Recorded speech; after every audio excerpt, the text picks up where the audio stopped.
তুমি নিও না। আল্লাহ ইশারা দিয়া বলবে নিস না। ও বাজান এরপরে চলিয়ে যাবে বাজান রে, পায়ের কাছে যাবে, পাও বলবে আমার দিয়া তুমি নিও না। আমার দিয়া নিলে আল্লাহর এই বান্দা গতকালকেও নামাজ পড়তে গেছে, ওয়াজ শুনতে গেছে, বয়া বয়া এই হাদিস কানা শুনছে, যেই জায়গা দিয়া জান্নাতে আসবে লোকটা কষ্ট পাবে। ও মালিক, পাও দিয়াও না করে এখন কি করবাই? আমি আজরাইল, আমার নির্দিষ্ট সময় আইসা পড়ছে, এখন কি করব? আল্লাহ বলে পাও দিয়া নিস না, এখন কামবা।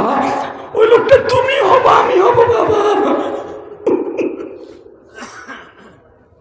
ও মা, ওই লোকটা আমার বিবিও হবে, এই বাবুলের বিবিও হবে, এই জাহাঙ্গীরের বিবিও হবে, মাননীয় প্রধানমন্ত্রীও হবে, শেখ হাসিনাও হবে। আজরাইলের থাবা থেকে কেউ বাঁচতে পারবে না। কথা বলেন না কেন? পাও দিয়া পারলো না, এরপরে কয় কান দিয়া নিমু, কান দিয়া টাইনে ধরে নিয়ে যাবো, কানের লতি ধরে।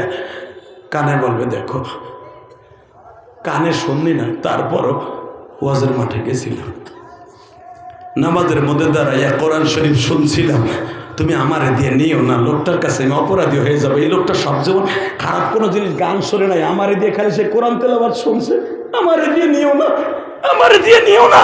আল্লাহ বলবে ইশারা দিয়ে বলবে নিস না। আজরাইল কয় তুমি কইলা জান্নাত আমি নিব কোন দিক দিয়া, তো তুমি কও। এখন কানবেন আর জোরে আওয়াজ দিবেন। রেডি? রেডি? হাদিস আর আব্দুল্লাহ ইবনে মাসউদ বলেন, আমার নবী হাদিস বর্ণনা করতেছে আর কানতেছে, আল্লাহ তুমি বলো আমি কোন জায়গা দিয়ে তার জানটা বের করব। আমার আল্লাহ বলে আমার বান্দা একটা অনুমতি দিবে। কি অনুমতি দিবে?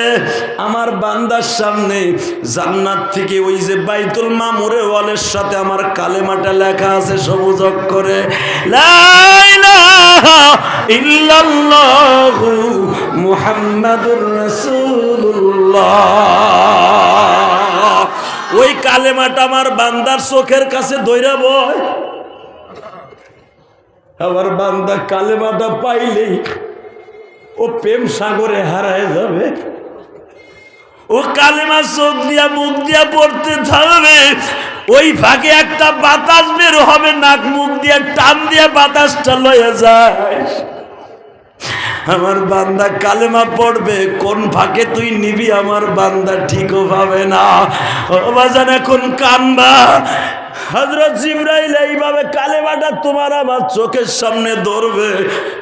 বাজান রে, কালেমাটা দেখতে দেখতে দেখতে কখন চোখ দুটো বন্ধ হয়ে যাবে।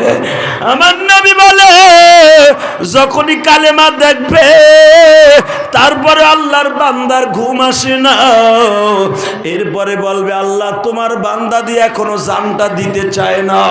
আল্লাহ বলবে যখন কালেমা পড়ে ফেলছে, কয় হ্যাঁ এখন একটা কাজ কর, আমার জান্নাতটাও আর চোখের সামনে তুইলা দাও।